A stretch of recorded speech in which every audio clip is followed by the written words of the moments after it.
So I interviewed Gervonta Tank Davis, and he talked about Terrence Crawford. I asked him some questions about Bud, whether or not he was surprised about how badly he beat up Spence.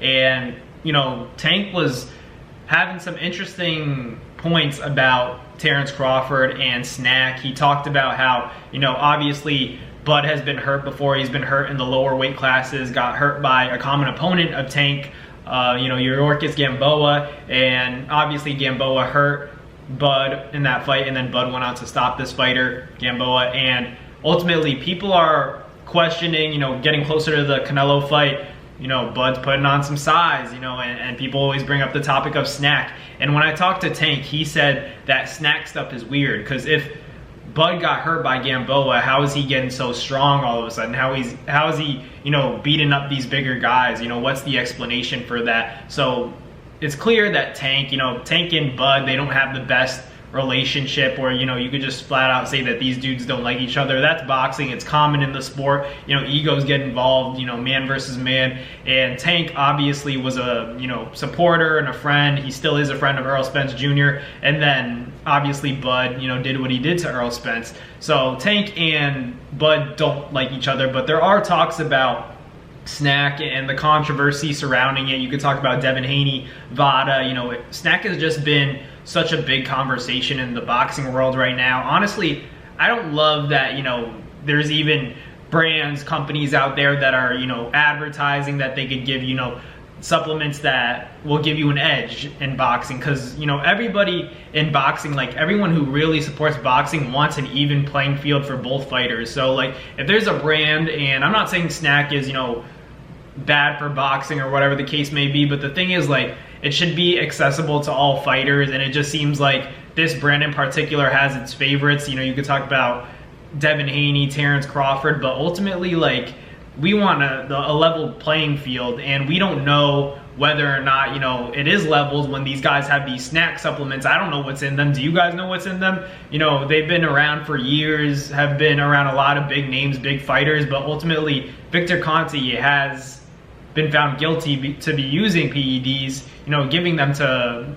famous athletes in the past, and that's the big reputation that he has. So obviously, you can't help but think that's a little bit weird, that whole Barry Bonds situation. It's a little bit weird that, a lot of big boxers, big name boxers are still working with this guy. And ultimately, if you guys don't know, obviously he's associated with Vada as well. He knows how to manipulate these tests. He knows how to manipulate these tests to make sure that, if he needed to pass a test for a fighter, he could do it. So that's the big conversation, and that's the controversy surrounding Snac and, athletes like Devin Haney and Terrence Crawford, because everybody always says, Snac this, Snac that, but if you think about the big names that are associated with Snac, you have guys like, Terrence Crawford, and like I said, right now, Devin Haney's a big name. Brian Norman obviously talked about that stuff with Vada as well, and now it's just a big mess. So I don't know what to make of it. I think Snac, obviously, I know that it's been around in the sport for a while now, and a lot of fighters trust it. They trust the science behind it, and I get it. But I just don't like the aspect of, presenting unfair advantages when, in actuality, we're trying to keep the sport, as level of a playing field as possible. Meanwhile, you have like a brand that's advertising that, they can give you an edge. This will supplement you and give you that, little boost of energy that you may need. You may help your muscles grow, or whatever the case may be, may help with recovery. That's all great, but if we're finding ways to manipulate the test, then what's the point of the test? I just don't like the fact that the business is so closely associated with Vada. And so it's just like, the Ryan Garcia controversy, obviously it looks like Ryan Garcia used PEDs because if he tested positive, and then obviously going into that Rolly fight, we saw, him look subpar,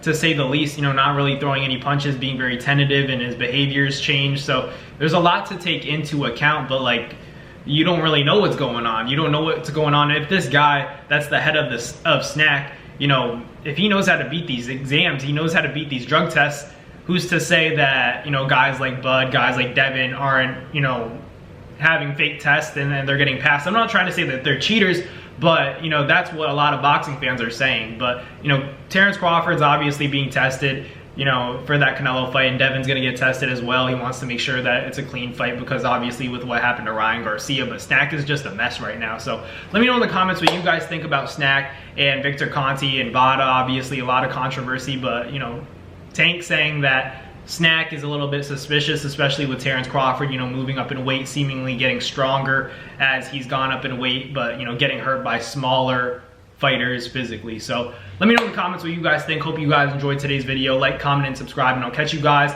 on the next one. Peace.